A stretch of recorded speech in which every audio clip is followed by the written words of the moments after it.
Every once in a while, it's good to stop and smell the roses. There are no roses in The Legend of Zelda Majora's Mask, but there is plenty of other stuff to stop and smell. Come, let me show you around. I'm going to show you a couple of things that you never really looked at in The Legend of Zelda Majora's Mask. And I'm not talking about this guy's sexy bod. And I'm not talking about this guy's leg detachment. Are you ready? Let's go. Number 1. In all these videos I make, there's always one of these that's just kind of dumb, but I think it's kind of amusing. So we're going to start with that one, okay? Take a look at this. Have you ever really looked at and thought about the portion where it's going in his hole? You see how that bit is going in his hole? Something about that makes me feel weird. I feel like it's not, those aren't lips. They can't like sort of purse around the horn. But then I'm thinking, what is it just, is his head just an empty like coconut? Clearly he's able to blow. But I never really thought about how it just kind of like it goes in his mouth, you know, like that's not how horns are played, you know?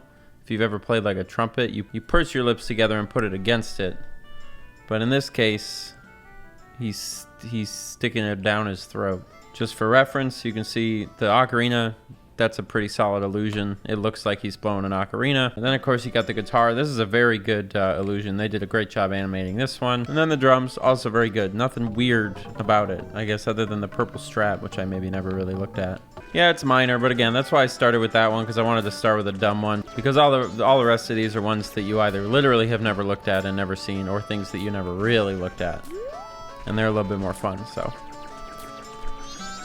Let's go on to the next one. Number 2. Here's a place in Majora's Mask you only ever come once. It's part of the iconic canyon, little quest line so you can get to the Stone Tower Temple. Majora's Mask has a surprising number of these bespoke little rooms. A lot of them have very interesting and ornate decorations, much like this one. I mean, look at this.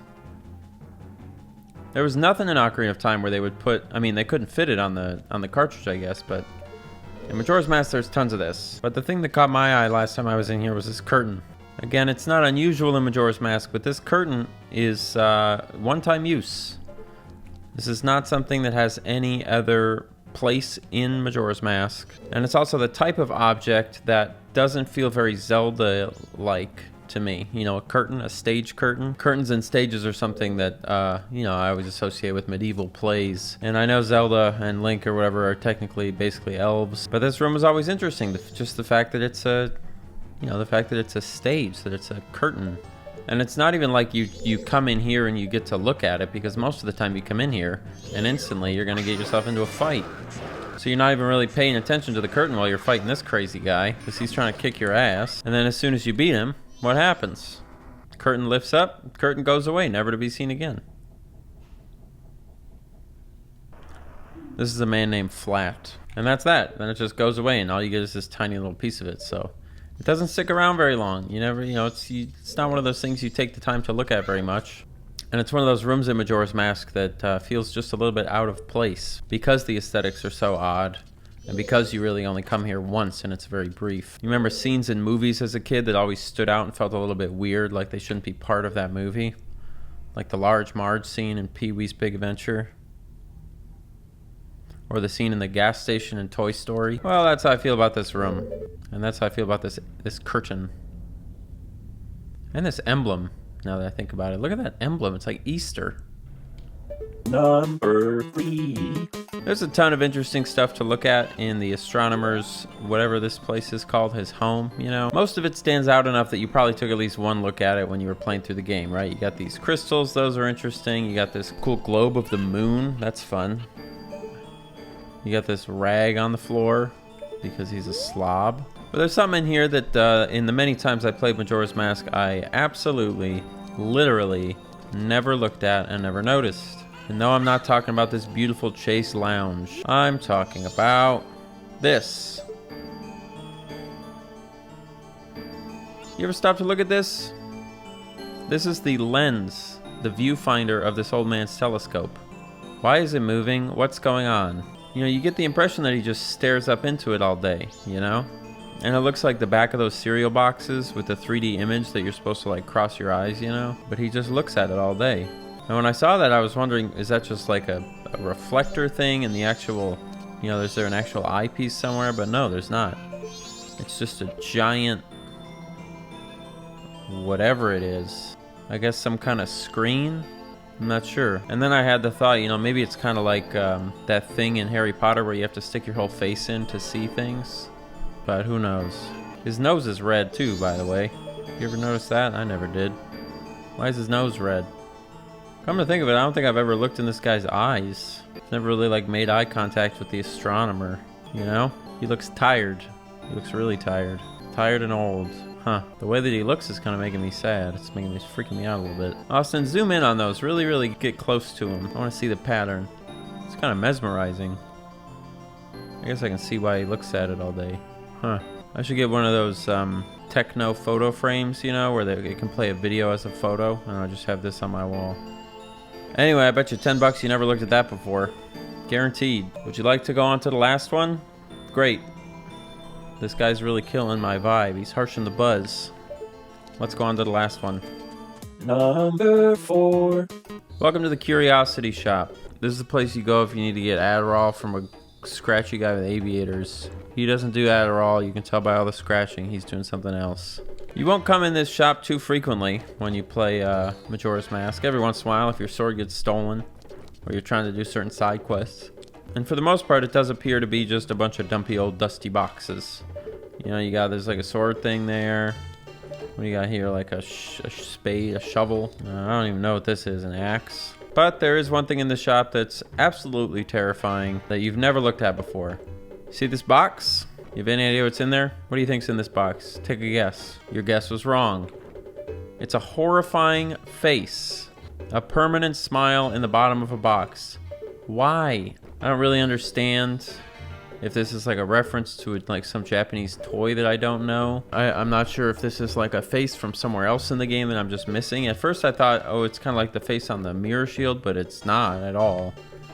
It's just its own face that somebody had to make to put in this box in the Curiosity Shop that you can't see unless you go first person. Which is a crazy thing to spend your time on as a game developer when you only have like 11 months to make this entire video game.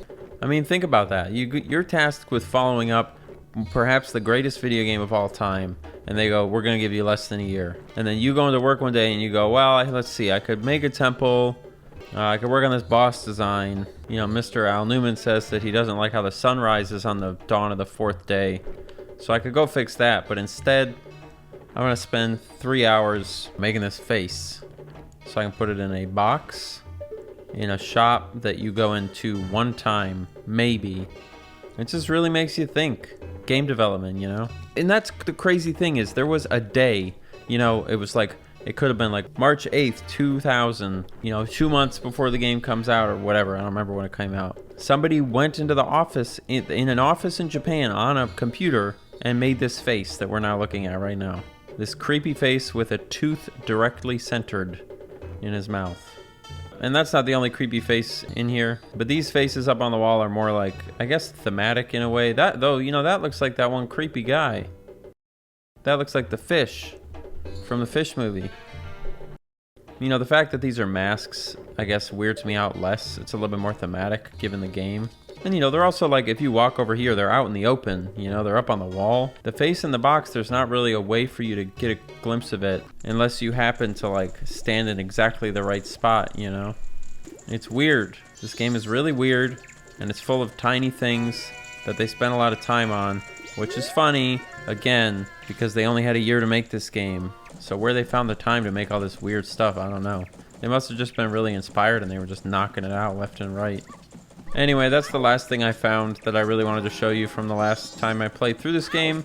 I'm sure there's plenty else, and I'm sure you guys will post that stuff in the comments, in which case we could possibly do a follow-up. I'm not opposed to it. But it's the dawn of the 2nd day, okay? And you know what that means. That means this video is over. Throw it back to me. Alright, I hope you enjoyed looking at things. Thank you so much for watching this video. I appreciate it very much. If you enjoyed this video, please leave a comment saying, hey, I enjoyed this video. I'm getting sick of saying that, but I'm going to keep doing it. If you did not enjoy this video, please do not leave that kind of a comment, because why? Because I am here to serve you. If I don't know what you want me to make, I'm not going to make the things you want. And that's the whole point. I am here to serve you. If you want to be here to serve me, you can go to www.patreon.com/any_Austin. For $3 a month, you can support me on Patreon and get access to our regular Patreon check-in video series /podcast where I answer your listener questions, talk about our favorite moments from the history of the channel, and much more. You do not have to support, no pressure at all, just if you're interested in seeing this channel thrive and not die. We also have merch. This is one piece of merch. That's my face on a shirt. There's other merch as well. You can find it in the description. There's a link to that. In addition, I make a lot of music. One of my main hobbies in my free time, if I'm looking for catharsis, is to make music. I use that music in all of my YouTube videos. And speaking of that, please enjoy the song today. Thanks so much for watching. See you guys next time. It's sad that all the girls are taken. Oh, it's sad. I guess I'll stay inside. It's sad that all the guys don't want me, but it's my life, and I'll die when I wanna die.